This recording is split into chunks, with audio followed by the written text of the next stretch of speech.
Hola, te invitamos a compartir el estudio de la Palabra de Dios dada hoy por la hermana Mónica Díaz. Lecciones en la Epístola de Judas, mensajes del tiempo del fin. Perfil profético del tiempo del fin, estudio en la Epístola de Judas. En la emisión pasada estuvimos considerando Judas 16 y leemos la cita, verso 16. Estos son murmuradores querellosos, que andan según sus propios deseos, cuya boca habla cosas infladas, adulando a las personas para sacar provecho.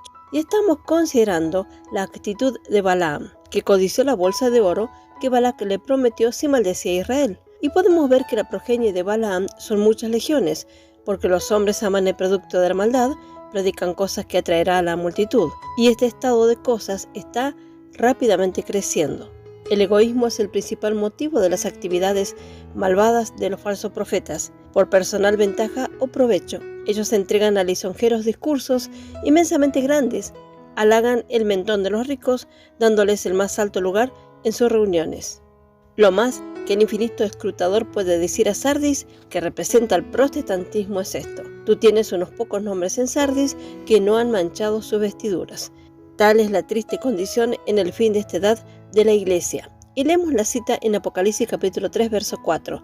Pero tienes unas pocas personas en Sardis que no han manchado sus vestiduras, y andarán conmigo en vestiduras blancas porque son dignas. Ciertamente tienen su recompensa. Leemos en Judas, verso 17 y verso 18 de la versión King James, y nos dice: Mas, amados, recordad las palabras que fueron habladas antes por los apóstoles de nuestro Señor Jesucristo, como aquellos que os hablaron, que habría burladores en los últimos días, quienes andarían según sus propias malvadas lujurias.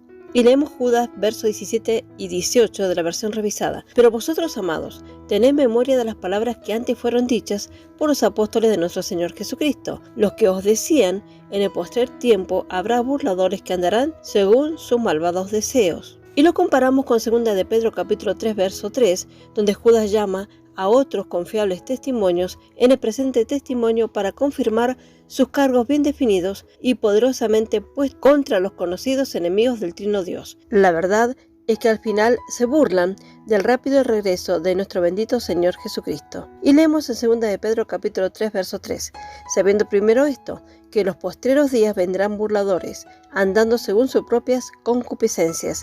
En la primera parte del verso vemos un cuadro muy negro y desesperante. Nos habla de nuestros días, el mundo lleno de religiosos, de los cuales por sus enseñanzas el camino de la verdad es blasfemado, y esto va en aumento. ¿Qué recurso tiene el verdadero Hijo de Dios en medio de este ambiente? No temeremos ser engañados si guardamos la palabra en el corazón. La palabra misma es nuestra defensa, y es por ello la necesidad de conocer la verdad, porque ella nos hará libres. Y leemos en Judas capítulo 1, verso 18. Los que os decían: en el postrer tiempo habrá burladores que andarán según sus malvados deseos. Los que causan divisiones, los sensuales, son guiados por los sentidos naturales. Guiados por los sentidos del alma, no son renacidos. Pero gracias a Dios, la palabra es completa y no hay sorpresa para los hijos de Dios. Todo está escrito en la palabra. Todo lo que vemos ahora ya fue predicho. Gracias a Dios por estos hombres fieles que escribieron siendo guiados por el Espíritu de Dios para advertirnos de la gravedad de estos últimos tiempos. Leemos en Judas capítulo 1, verso 19. Estos son los que causan divisiones, los sensuales, los que no tienen al Espíritu. Y Judas exclama una vez más, y leemos el verso 19 de la versión King James: estos son aquellos que dividen con límites anímicos, no teniendo espíritu. En el Diaglot, Judas 19, leemos: estos son los mismos, delimitando límites espirituales, un espíritu que no tienen. Los tales no son salvos, no habiendo sido nacidos del Espíritu. De ahí no tienen espíritu, es decir, ningún corazón nuevo o espíritu. La palabra espíritu aquí no es el Espíritu Santo. Por lo tanto, aunque sean líderes religiosos, todo su trabajo y enseñanza son sensuales, naturales, no espirituales ni sobrenaturales de Dios.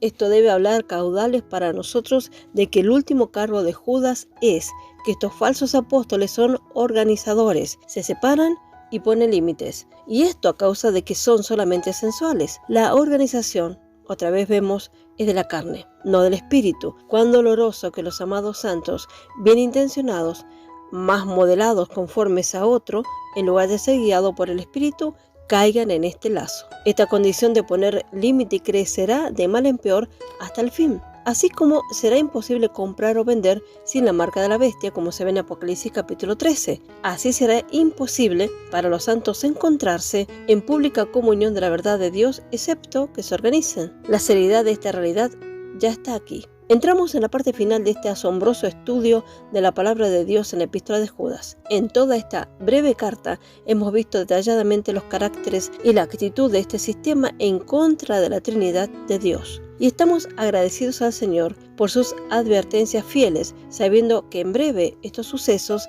se llevarán a cabo dentro de este escenario profético del tiempo del fin, y así llegamos a las conclusiones finales de esta epístola y su bendición. Tenemos un verdadero y hermoso cuadro pintado ante una escena muy negra y oscura. Sin embargo, podemos divisar que aún en el fondo negro la luz más pequeña brilla mucho más.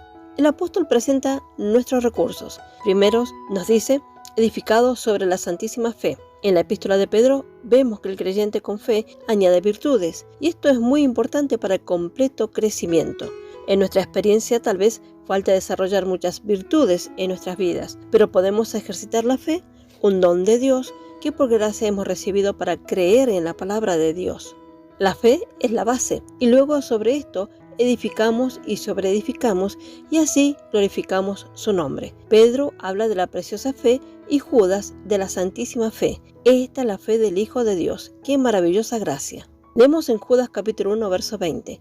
Pero vosotros, amados, edificándoos sobre vuestra santísima fe, orando en el Espíritu Santo.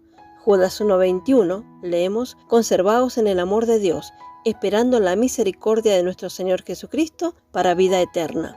Y leemos el versículo 20 y verso 21 de la versión King James. Así vosotros, amados, edificándoos en vuestra muy santa fe, orando en el Espíritu Santo, guardaos en el amor de Dios, aguardando por la misericordia de nuestro Señor Jesús para vida eterna. También leemos Judas capítulo 1, verso 20 de una versión sencilla. Pero ustedes, estimados hermanos, fortalezcanse unos a otros en su fe santísima, oren por medio del Espíritu Santo. Leemos capítulo 1, verso 21 de Judas, que nos dice, permanezcan en el amor de Dios, sigan recibiendo la misericordia de nuestro Señor Jesucristo hasta que lo lleve hacia la vida eterna.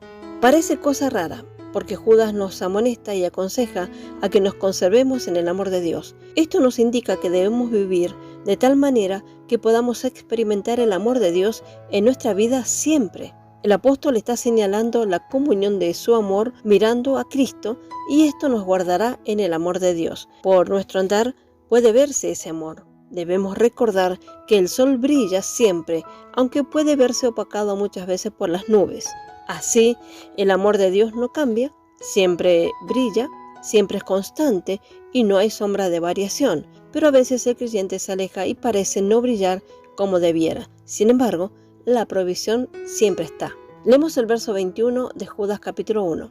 Ya tenemos la vida eterna, tenemos confianza en la palabra de Dios para alcanzar la plenitud de la vida eterna, por su gracia y en nuestro camino también ayudando a otros. Leemos un pasaje en Romanos capítulo 8, verso 35 para completar este pensamiento, y la versión sencilla nos dice en Romanos 8:35, ¿podrá algo separarnos del amor de Cristo? Ni las dificultades, ni los problemas, ni las persecuciones, ni el hambre, ni la desnudez, ni el peligro, ni tampoco la muerte. En la versión revisada leemos también Romanos 8:35. ¿Quién nos separará del amor de Cristo? ¿Tribulación o angustia o persecución? ¿O hambre o desnudez? ¿O peligro o espada? Esto se refiere a la obra del Espíritu. Él es el vínculo de unión entre el Hijo y los hijos. Ellos tienen una vida, hechos uno y guardados así por su presencia y poder residente. Por lo tanto, no puede haber separación. Esta es la unidad divina, y la rotura o disolución es imposible. El Trino Dios ha emprendido la obra de la salvación del hombre, por consiguiente, esta ha de ser consumada. Hay una atmósfera de seguridad y confianza en todo este capítulo. Comienza con no hay condenación y termina con no hay separación. No es un puede ser, sino que es un será, lo que se enfatiza. Las maneras y planes del hombre son inciertos, porque él es inestable y su voluntad es vacilante, aun cuando el hombre mismo es la fuente en sí. Su poder para llevar a cabo sus planes es limitado y finito, pero la voluntad de Dios sigue incambiable, y todo su curso es perfecto, desde el principio. por lo tanto no admite ningún cambio, mientras el poder infinito asegura su ejecución sin dilación o fracaso. El plan de Dios es igual a un vasto sistema universal que llena todo el universo y abarca todas las cosas. El que ama a Dios y es guiado por el Espíritu entra en este plan como un engranaje de una máquina perfecta, y de aquí en adelante es una parte de la armonía universal de Dios. Él sigue adelante en esta maravillosa voluntad de Dios. Nada se disuade, nada le hace retroceder, pues el plan de Dios abarca todas las circunstancias. Estas últimas, sean buenas o malas, son únicamente un medio para un determinado fin. No puede haber posición valedera de amigo o enemigo porque Dios es por nosotros. No puede haber separación real una vez que estamos en este mecanismo perfecto, porque cada parte tiene su lugar definido y esfera de revolución. No podemos imaginar alguna interferencia porque la sabiduría y presencia divina están detrás de todas estas cosas y ellas no toleran ninguna colisión. Dios no fracasará en su propósito. No podemos ser separados de Cristo. El apóstol nombra 7 y luego 10 barreras que pueden tener la tendencia de separarnos del amor de Cristo si Dios no estuviera obrando en nuestra defensa. Él triunfa sobre todas las cosas porque todo está en su mano. La primera barrera es tribulación. Es una feroz opositora, pero Dios la utiliza para refinar y limpiarnos de la escoria, todo aquello que nos atrasa en nuestra carrera cristiana. Luego la angustia es permitida solamente para acercarnos más a Él. Esto crea una esfera de dependencia constante, saber que el Señor siempre está y nos fortalece. La persecución llega a ser una prueba de nuestro testimonio y amor a Dios. Todo ayuda bien a los que aman a Dios. El hambre, desnudez, peligro y espada nos enseñan solamente de nuestra necesidad y dependencia de Dios por un lado y nuestra satisfacción y descanso por el otro. La muerte no puede separarnos de ningún modo. Ella fue vencida en la cruz del Calvario. Estos hijos de Dios, vencedores plenos y totales, cada día experimentan la verdad que expresara el apóstol Pablo de que cada día muero. Ellos mueren para vivir y viven para morir otra vez. Leemos la cita en 1 Corintios capítulo 15, verso 31. Os aseguro, hermanos, por la gloria que de vosotros tengo, en nuestro Señor Jesucristo, que cada día muero. A esto se refería el apóstol Judas, a conservados en el amor de Dios, experimentar en nuestro andar la realidad de esta maravillosa y divina provisión que nada nos puede apartar del amor de Cristo. Estas son muy dulces y simples palabras de confort. En los versos 20 y 21 hallamos 4 cosas que nos son avisadas. Primero, edificándoos sobre vuestra santísima fe. Segundo, orando en el Espíritu Santo. Tercero, conservaos en el amor de Dios. Y cuarto, esperando la misericordia de nuestro Señor Jesucristo para vida eterna. 2 de ellas son dependientes de las otras 2, edificándoos por orar y guardándoos por aguardar. Primero, no construir sobre la razón del hombre o una base humana, sino sobre vuestra muy santa fe o santísima fe, es decir, la fe del Evangelio. No orar al azar o en la carne, sino en el Espíritu Santo. Segundo, aprendemos esta vida de oración, si alguna vez la aprendemos, en un día. Los discípulos sabiamente oraron diciendo: Señor, enséñanos a orar. Tercero, en el amor de Dios. Significa en la comunión de su amor. Si miramos al objeto correcto, a Jesús, somos guardados en el amor de Dios, en la feliz y real experiencia, como leemos en Hebreos capítulo 12, verso 2. Y leemos la cita: puesto los ojos en Jesús, el autor y consumador de la fe, el cual por el gozo puesto delante de él sufrió la cruz, menospreciando lo oprobio y se sentó a la diestra del trono de Dios. Cuarto, una mirada ejecuta esto, aguardando la misericordia del Señor. Dispensacionalmente, estos primeros apóstoles siempre se enfatizaron el advenimiento de Jesús, cuando Él librará a Israel y los restaurará a su tierra y llegará a ser su rey. Judas estaba señalando la misericordia nacional. Espiritualmente, somos guardados también en el amor de Dios para guardar aquella bendita esperanza, la venida de nuestro Señor Jesucristo. Leemos en Judas capítulo 1, verso 22, a algunos que dudan, convencerlos. Verso 23, a otros salvad, arrebatándolos del fuego, y de otros tened misericordia, con temor, aborreciendo aún la ropa contaminada por su carne. Leemos los mismos versículos, versos 22 y 23 de la versión King James. Y apiadaos de alguno, haciendo diferencia a otros, salid con temor, arrebatándolos del fuego, aborreciendo aún las prendas manchadas por la carne. Y también leemos el verso 22 de Judas en el Diaglot que nos dice: y algunos a la verdad te compadeces de discriminar. Y el verso 23 del Diaglot decimos: algunos, pero con temor salvas del fuego arrebatando, odiando incluso el de la carne habiendo sido manchado el vestido. Judas nos lleva bajo las últimas horas de esta malvada edad. Y aquí hay 3 distintos grupos de creyentes. Primero, aquellos señalados. Segundo, aquellos para que nos apiademos o convencerlos. Y tercero, aquellos para ser salvos del fuego, a saber, el fuego de la gran tribulación.